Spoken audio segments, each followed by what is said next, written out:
Hello বন্ধুরা, আজকে আমি আপনাদের সাথে আম পুদিনা পাতার চাটনির রেসিপি শেয়ার করব। বাচ্চা বা বুড়ো সবাই এই চাটনি খেতে খুব পছন্দ করে। এই যে দেখুন, এইভাবে আম আর পেঁয়াজ কেটে নেব, সাথে পুদিনা পাতা আর কাঁচা লঙ্কা দেব। দেখুন, এইভাবে বেটে নেবেন।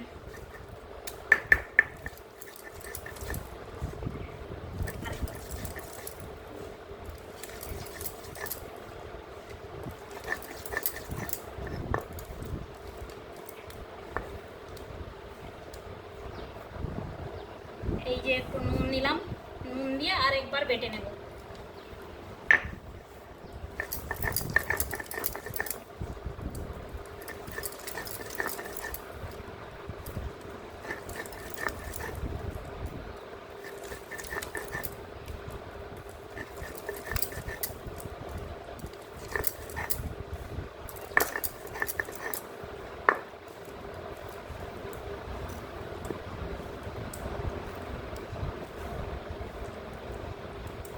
রেডি।